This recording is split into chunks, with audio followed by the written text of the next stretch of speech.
still got my same moves.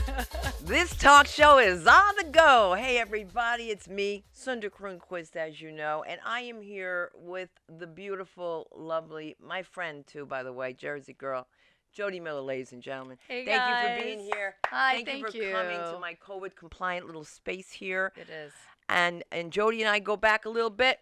Really, like almost 25, maybe more than 25 years. Maybe, not yet. Right around 25 Right years. around 25 Which years. is crazy because it doesn't, like, it goes by like that. People always say that, and they used to say that when I was really young. And I was like, no, it doesn't. Like, I know. Like, it was because we know everything when we're in our 20s. Like, I have time. That's the best. I have time. And then you wake up in your 40s and you're like, I'm out of fucking time. I've aged out of everything. Yes. But you know something, Jodi? We're in a new world now because well, yeah, we definitely are. Yeah, totally. But on top of it all, we can grasp it better than the younger generation, I think. Grasp what? The fact that we're out of time, or? Well, we're not out of time because we're still breathing, and yes, that's the truth. That is the truth. So I want to party like a rock star until till the end. It's over. Right? Yeah. Because it ain't over until it's over. That's what true. I have to tell you. Very true. So now let's talk about you. What are you doing? I saw you're at a talk show. You're doing a game show. No, yes. So I am the head writer of a comedy game show. It's called Funny You Should Ask. And we're going into, I think, season 4. My God, I think I'm a little confused with COVID because we shut down right in the middle of a season. Our last tape day was in early March, and then obviously the world shut down. But yeah, it's syndicated. It's everywhere. It's amazing. It's like Hollywood Squares, but with comedians. We have amazing comics like, Howie Mandel, John Lovitz, Louis Anderson, Tiffany Haddish, myself. I'm on the show as well. It's Byron Allen. Byron Allen's on it. Whitney Cummings. I mean, it's been an amazing ride the last, almost 4 years to work on that show. And then I started hosting The World's Funniest Weather, which is also syndicated and on the Weather Channel. And that's just like, funny clips that have to do with the weather because the weather's hysterical. And what's even more hysterical is that we were on a show yesterday called The Comic Doctors, or The Comedy Doctors? Comedy Doctors. Comedy Doctors. And one of the names that was popular was Weather, which is perfect for your weather girl. Your weather girl. And Jodi, where did you go to? You went to school in Jersey? No. No, I went to college in Pennsylvania, East Stroudsburg, Harvard of the Poconos. And I love the Poconos. Yes. And then I got out of school. I was actually going to go to NYU for my master's in communications, broadcast journalism. So I had a double major. I was gonna actually just do the news. That's what I was gonna do. And I never knew that. I mean, I was always a performer ever since I was very young. I did a lot of musical theater all through college. I toured Europe singing and performing. But, in order for me to tell my parents it had to be something. I wasn't going to major in drama. Like, that's just dumb. It's just dumb. It's a really useless fucking degree. Don't listen, kids. No, you don't need a major in that. You should totally be doing that and studying that, but no one's going to hire you because you have a fucking major in Sorry, theater. it's real. It's not. They're not going to do that. If you're talented, you're talented. You know what I mean? End of story.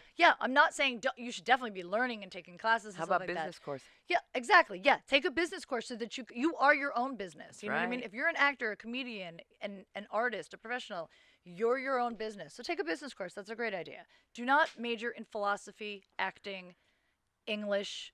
It's ridiculous. Anyway, I was gonna get my master's, and I asked my parents. I said, "Look, we just try this acting thing in New York because we live so close. Just give it a year, and if it doesn't work out, I'll go back to school." I mean, they knew that was never gonna happen.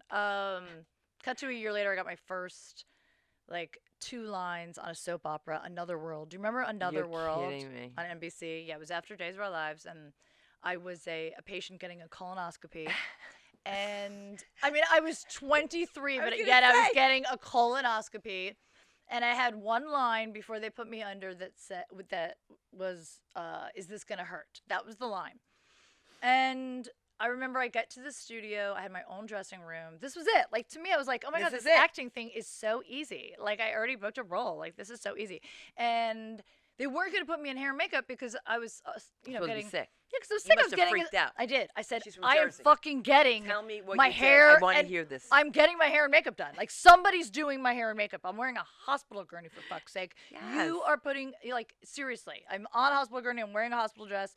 You're putting makeup on me. And they did. And I said my line, and I'm sure it was incredibly overdramatic. I So actually, what? I just looked. Well, it's soap opera, so who cares? That's right. And I was like, "Is this gonna hurt?" They were like, "Whatever."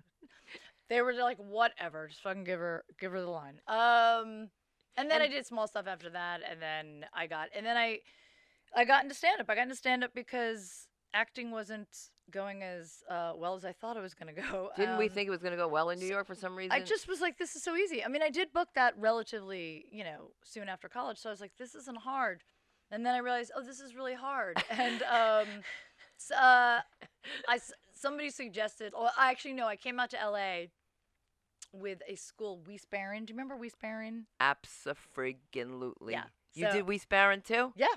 Because I mean, come on. Why not? I kind of missed those Weiss Barron I know. courses. They were great. And one of the things they had was like, come out to LA for like 5 days, do comedy. And no, come out to LA, do auditions. So you had to have a dramatic monologue and a comedic monologue. And I was at an audition out here, and it was some producer, I don't even know who it was, but he just was like, oh, do you do comedy? And I was, 24, so I was like, I can do anything. Of course. He's like, no, I mean, like, comedy, improv, stand-up, you have really good timing. I'm like, what's timing? He's like, that's timing. So I went back to New York. I took a comedy course with Steven Rosenfeld at the American Comedy Institute. Home of the stand-up comedy experience. Yes. And at the end, you do 5 minutes on stage, and it was at Stand Up New York. And I remember I thought I was going to pass out. I thought I was going to die. I was like, I had already been performing on stage since I was 13, but I thought I was going to die. I was so nervous. I'm like, who's Jodi Miller? Because when they say Jodi Miller, like, I'm not going on stage. And I went on stage, and I believe the comedy gods bless you the first time you ever had the balls to get on stage. And it was amazing. I got off stage. Deirdre Sullivan. Oh, my God. I know. Came up to me. She was in the audience, and she's like, you're really funny. I run a show at Don't Tell Mamas on Thursday nights. I want to book you. And this is how green I was. I said, oh, no, I just had to do it for this one producer in L.A. Like, I didn't know that, like, that's what you did. I didn't have any understanding of how it worked. And she was like, okay, I'll see you Thursday. I'm like, what? I have to do this again? And then I kept doing it. I met you. You're amazing. You ran the Femme Fatales. You gave me so much stage time. So I was so appreciative. God bless you. And then I moved out here 3 years later, and I was like, I'm not going to do comedy. I'm an actor. Like, let me get back to my roots. I have that under my belt. I did improv in New York, so I was going to do that out here. I ran into somebody that we had done a show with in New York, and they were like, I run a show, do 5 minutes. Again, somebody came up to me after that show, and they were like, I want to book you. And I'm like, why is nobody booking me as an actor and only as a comic? And then it finally hit me. Like, why are you resisting this? There's nothing you can do. It's like we do that, resist it. So I eventually changed my status from an actor who does comedy to a comedian who can act. And here we are, 25 years later. And you know who you could play, by the way? Who was asking me? The next time it comes around, the first name is Terry. I forget the last name. Terry Garr. Yes. Oh, God. I used to get that all the time. Yes. Yes. I'm trying to think of what I threw you in. But not now, by the way. Well, no, not now. Terry No, now. the young, But let me just tell you something. The funniest thing is that Jodi Miller comes up often in conversations. People heard Jodi Miller. And the gods brought us together because she was on a Zoom show. Skype. I had a That was Skype. Skype Oh, yeah, call, this was a Skype thing. And I have a little problem that my stomach turns when I do these things. Like, literally, I just toss it all. I did one show online, and it was cooking, which is different. Yes. And it's Jodi Miller, and I'm silent. She's never seen me with my mouth shut. I know, ever. And I'm looking at her, and I'm looking at, I don't know. And I say to the guy, are you in a pharmacy? Did you hear me? Yeah, that was hilarious. He had a virtual background. I asked, was he in a pharmacy? And I was serious. You don't even know the luck.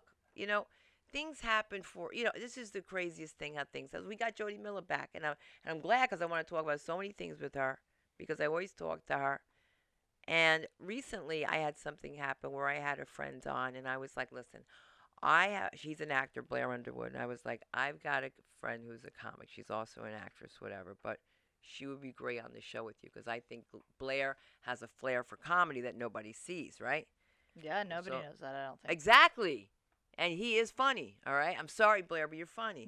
So I'm thinking this will be great if I could have him with Tiffany, right? Never, and I knew she was in Madam C.J. Walker, but Right. instead of me looking and seeing that my friend Blair Underwood was also playing in it because Right. I haven't had a chance with the pandemic. And what are the odds? And they outed me on my own show, of course. And they were like, 'cause she was like, girl, you didn't even know. She went there.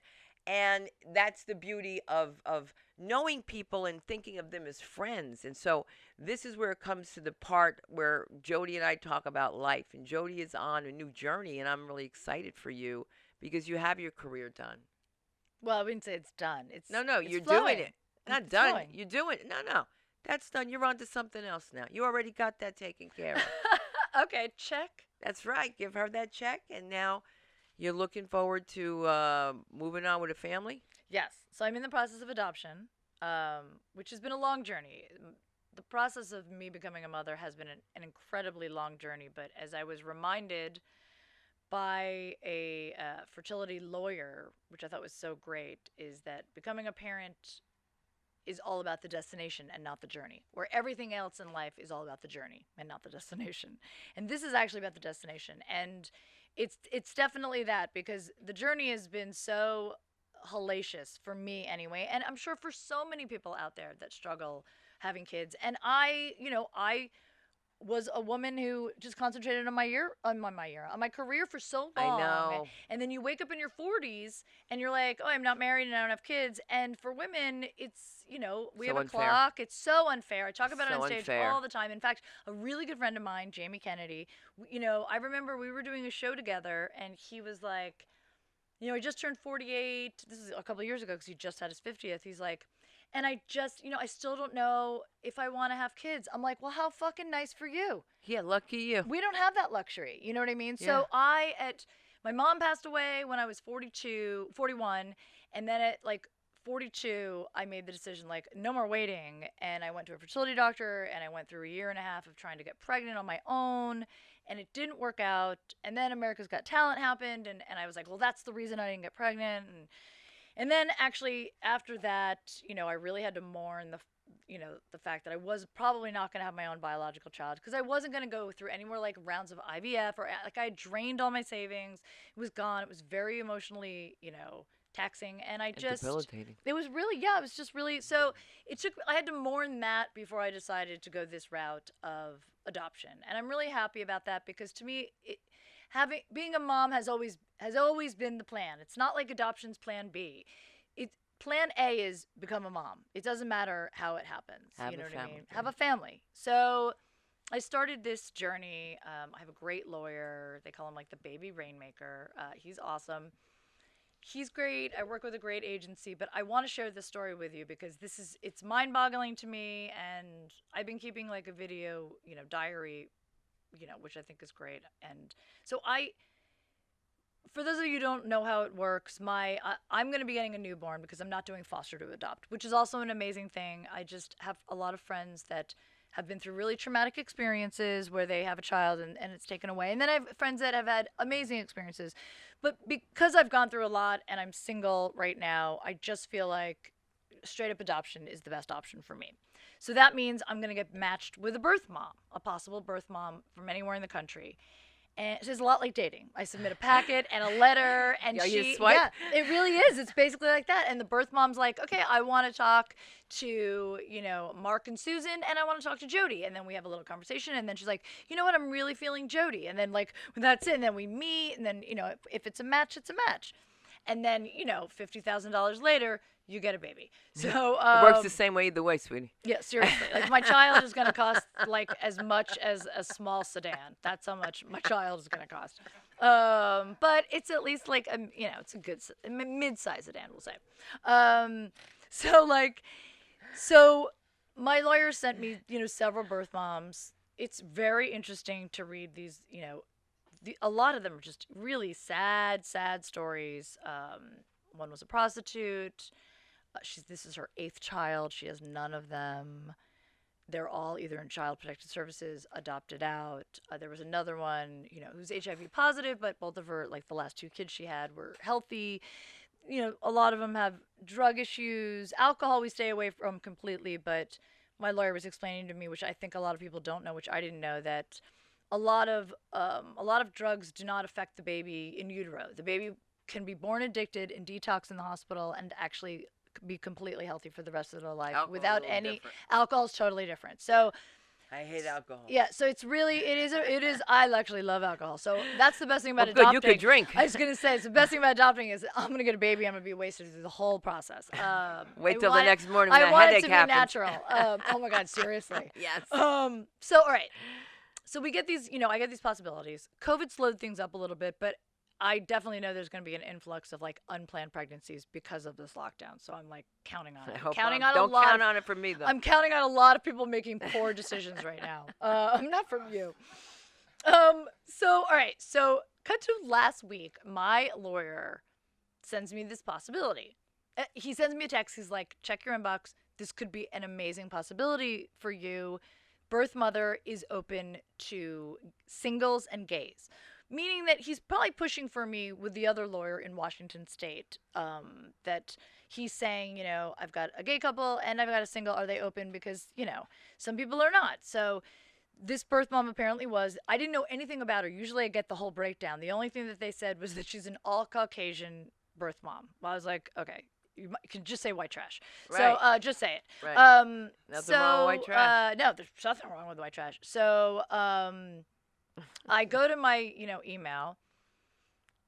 It basically says, are you ready? This was last week, Thursday. She's being induced today, actually. Today she's actually being induced. You gonna be a mother in a couple of days?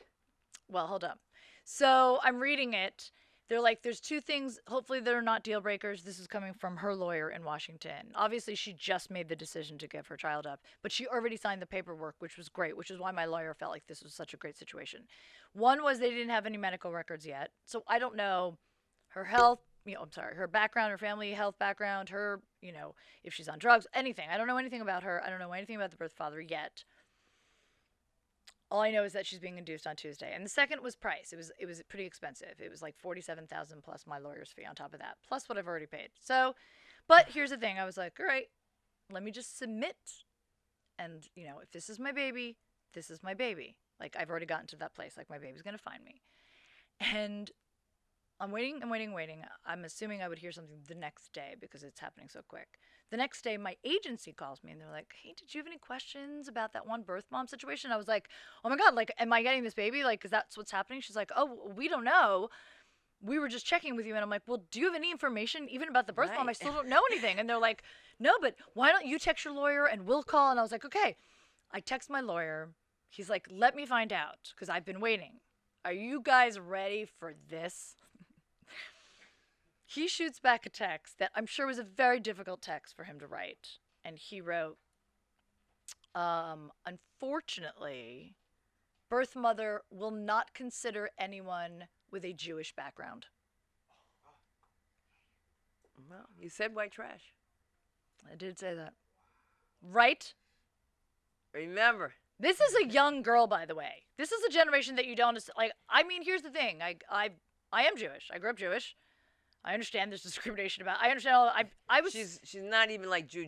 No, I'm full. But I'm full. I am not Jew. Right, I'm Jewish, but right, I am. Jewish, Both of my parents right. are Jewish. I come from a Jewish background, but I'm more spiritual than I am religious. Thank I'm not you. really practicing, and the fact that so you're open to gays and singles, but you're not. You won't even consider anyone with a Jewish background. I was so blown away by it. My lawyer, who's also Jewish, was also like very upset. And then this poor girl at the agency had to call me back, and I wasn't able to stop her, but she was trying to get the words out. She's like, so I did find out, this poor girl. She's like, that she won't. Yeah. She's like, she couldn't even get the words out that they won't accept anyone who happens to be. I'm like, Jewish. I know. Don't worry. Like, I'm not gonna make you say it. I just was so like. It was so like I don't know. Were my horns showing in the pictures? Like I don't even know. Like, I mean, I was so I still am like in such shock. So I'm like, well, I'm obviously going to talk about this on stage. So birth mom who's giving birth at this moment.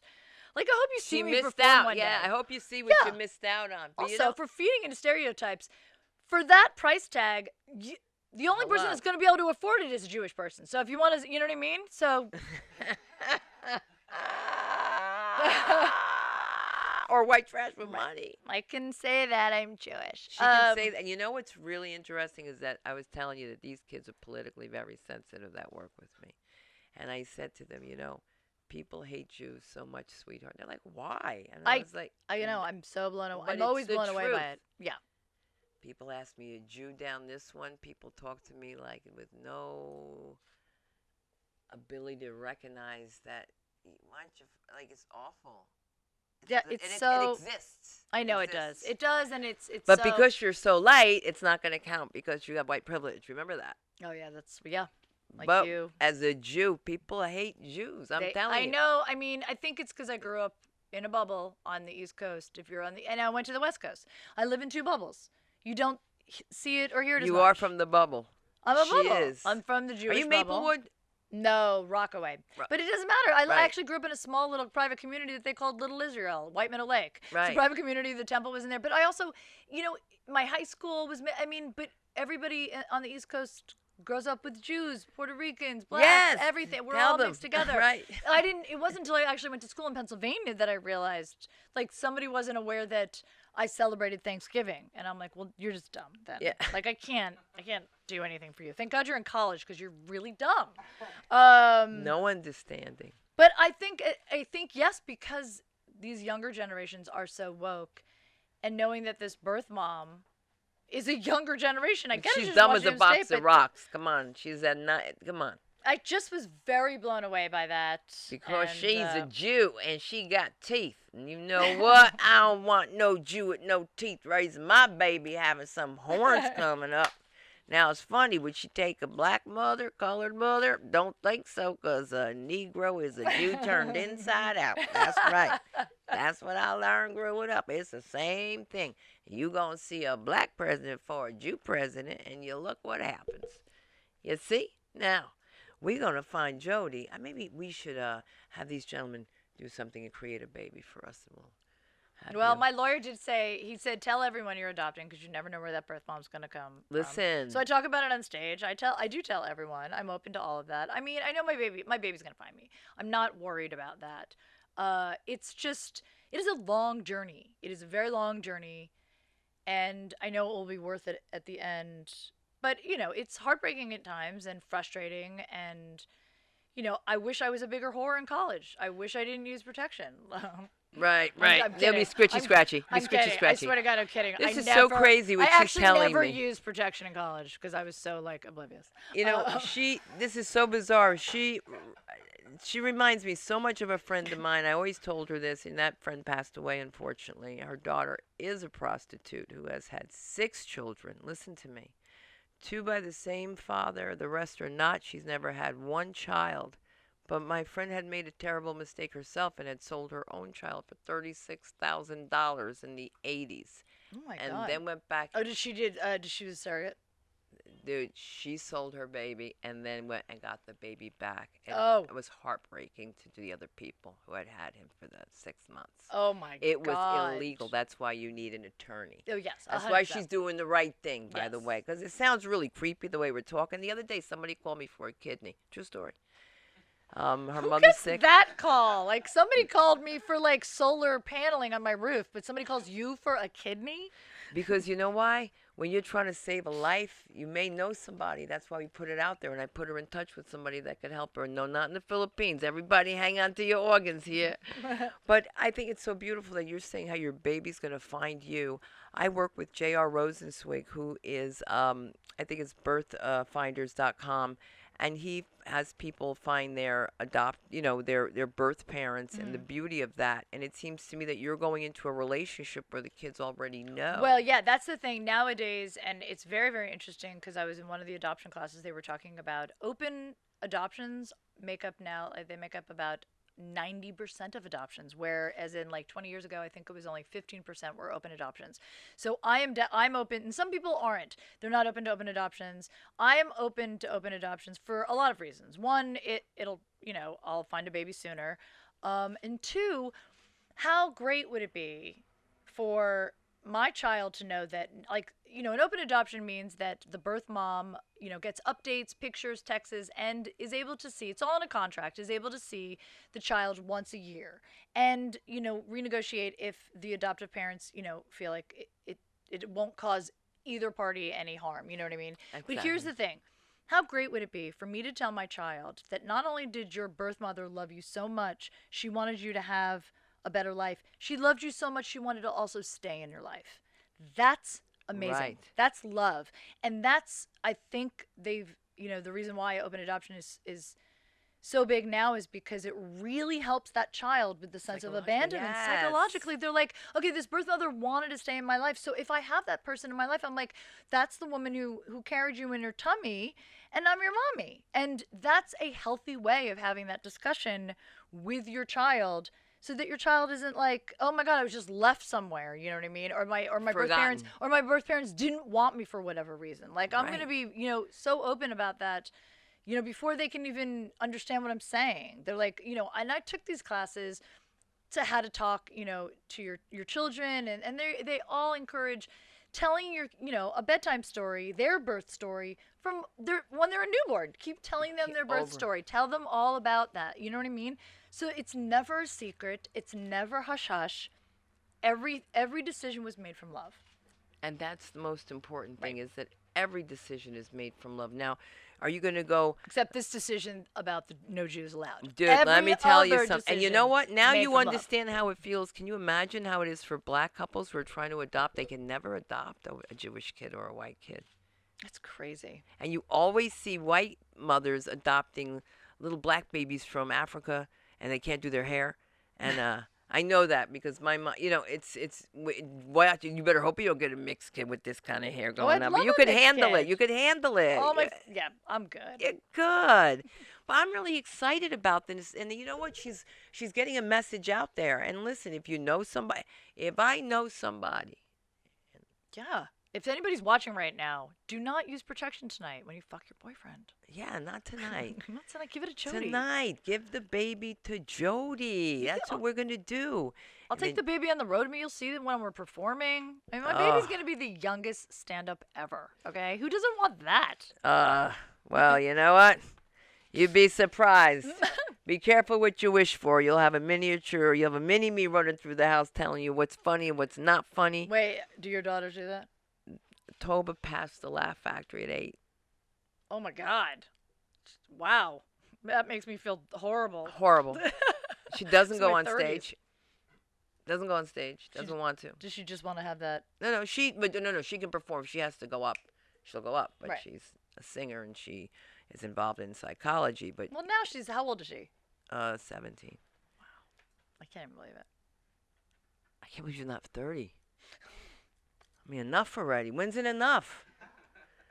When's it enough? I don't know. Jodi saw me tell you something, how treacherous women can be and why I truly appreciate Jodi Miller.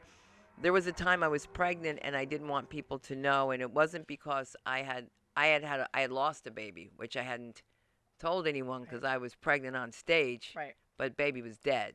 How crazy is this business? Mm-hmm. But I had a spot and I had a fit, and then tomorrow I'll go and get that all done. You know how sick this business can be. Yeah. And I'll never forget, Rachel Lovey had come in to support me, and she said to me, so you know that there's no heartbeat now, because I found out. And I said, yeah. She said, what do you do? I said, I don't know what to do. I was out of my mind. My husband's in New York, and you just go, the only home you have is a comedy club, because sometimes that's your home. And I did my spot, and the next day I went into labor, and I was like, shoot me. And How it was many months horrible. I was in my second trimester. Oh, my God, I'm so sorry. And there's one comedian who was pregnant with me. I forget her name. But she keeps telling me the age of Aviva, which is not the age of Aviva, because it was my son, and I want to talk about it. You know, I don't want to bring it up. Right. But these things that are so hurtful, it's amazing. Like now, like for example, my husband, like with that, you know, I said, they don't even give you a death certificate or anything. Now they do. Right. And he's like, a death certificate for what? For what? And I'm just like, you know, it's a feeling that a woman has when you carry something. And then I hated the lady that checked my heartbeat that told me there wasn't that, so I never wanted her to check my heart. You start getting so paranoid. Mm-hmm. You don't want this one to talk to you and that one to talk to you. But I'm going to tell you this. it's a beautiful thing. If I could foster a kid, I would. I'm just afraid I don't want to let it go, or they might not want to leave. But right now, and my degree was in criminal justice and Right. doing social work and Mhm. working in these poor families in Newark, Skirvington. Yeah. Skirvington alone, just the name. It's Irvington, but we call it Skirvington. No, foster to adopt is amazing, and I have a lesbian couple that have a child. They got him as a newborn. He is now 2.5. The mother was very young, I believe 14. Oh no. And so she was in and out of like foster care, and they've it really looks so. I think COVID slowed a lot of things up, but it looks very close to them actually adopting. But there is still the possibility that the mom could be like, okay, now I'm almost 17 and now I want the baby, and the courts will always try the reunification with the birth mom, which I do not agree That's with. not right. The only moms this child has ever had are Those my with him, friends, yeah. and since birth, and he's 2.5, and you're gonna take him away, Throw like him to the arms of strangers. strangers at 2.5. That will traumatize him for the rest of his life, whether they realize it or not. And it will. And that's to me, that's happened with another one of my friends. They had a newborn, and they lost him at 1 year old. And they were gonna, they were like, okay, we're gonna go on vacation. We need to just, sort of mourn that loss and hope that he's in the right place. And then before they could even go on vacation, they got another call for another newborn. That became their first son. They were able to adopt him, and they got a little girl like 2 years later. And now, they're like 7 and 5. So that all worked out for them. But then I had another friends. They had two siblings. They had siblings, a 5-year-old and a 3-year-old. They wanted siblings, and they were really hoping for this was like this will most likely be an adoptive situation. Is like a group of family. So, but both kids, the social worker never told them that, especially the older one suffered from like a lot of anger issues, obviously, and the younger one would do whatever the older one did. And they started abusing the dog, so they had to remove the dog from the house. Oh, they're headed for trouble, sweetie. They started biting each other. No, not each other. Other the people? mom. The mother. The older one took a knife to the mom at 5. He was very violent, and so they had to give them back, which was heartbreaking. But they were not equipped to deal with children, with that degree of psychological damage. And it's really sad because they're probably just passed around, Passed around. And it's really. Isn't it terrible, Jodi? heartbreaking. And I hope that you become an advocate after this. First of all, you know what? You have to manifest and you call things out, and it happens. And the last conversation we had, you said, I'm going for adoption. Yes.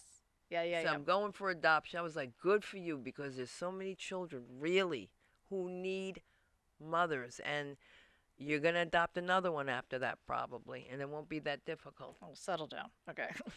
I'm almost 50. And it's okay. So what? I'm not going to be chasing a newborn when I'm in my 50s. I'll be like, oh my God. That's why you have a nanny. Oh, okay. You're going to need help. Are you going to be my nanny? I would help you. I help mothers all the time. Okay, good. You guys heard it here first. They know. They already know. Bounded by law. Did I tell you something? An agreement. This is so crazy. There are people who Legal want to work. It's a legal agreement. I will help. Did you know I hooked up Pamela Yeager? No. I introduced her to her husband. She has a set of twins. Well, where's my husband and a set of twins? You should have told me. I only have. I hooked up 9 people in my life. 9. Crazy, right? Wow, wow. 1 divorce. That was mitzvahs. it. That's it. And then 1 that's pending. I'm not saying who. There's a lot of divorces. Did you say a lot of divorces? No. Oh, no. Just divorce. one out of all of them. But there's something to be said about putting people together, and I feel a joy in it. And also with children, I just feel that children are just so special. They make me so happy. They really do. And when people say I would never see you as a mother, I would see you more as a career woman, and you've let them block you and this and that. Nothing. It's going to enrich you. It's going to make you. I can't wait. You're going to have so much fun. You're going to have so many jokes. Call Kathy Ladman. She knows. She adopted too. It's a whole different world. And it's going to be more jokes than you can imagine. Felicia Michaels also adopts. She has 2 sons. Right. How old are they now? One's out of college and one is in college. And she kept her shape. Yes. Because, that's the truth. My body's not changing. You see that? Your body's not changing. But you know what is going to change? stand-up comedy and the state of stand-up comedy. I just want to bring back women in comedy for just a second because I know I've been going on and on about this baby thing. But again, you're listening, so hey, she's open. I'm going to make a phone call. See who I know. I love it. Oh, only somebody from Jersey would say, I'm going to make a phone call. It's the truth. They've heard it more than once. And the second thing is, what's going on with women in comedy, and how are we going to fix this thing about, why are they trying to be so foul, like to beat the boys? What's going on, Jodi? I hear comedy sometimes with these women. I'm like, where are you going with that? These young you girls, mean just what's their the like story? material? Yeah. Here's the thing. Some people have a hard time with it, and a lot of. If it's funny though, it's good. Yeah. Here's the reality. We're supposed to talk about what we know. You know what I mean? And when I was in my 20s, I think I probably talked about stuff that was maybe a little raunchy, not like crazy raunchy, but here's the thing. It's like they don't know who they are yet. And I can't fault them for, trying out stuff if it is authentically themselves. I always say be That's authentically different. yourself. Yeah. Yes, but it's like some people think that I'm too raunchy on stage because I swear or I talk about specific things, and I'm like, well, that's who I am off stage. Jodi says fuck off stage. She says it on stage, unless I'm getting paid to not say fuck. That's right. But then you get to a part of your I'm at a place in my career that I'm not going to do a show that you're asking me to be clean unless you were paying me a ridiculous amount of money. Like, I'm already past that, you know what I mean? Because I'm not saying anything that's, raunchy. But these young girls that are starting out and it's like a shock value thing. That's it. It's still a shock value thing. I think it's that. I think they just don't know their own voice yet, and that's okay.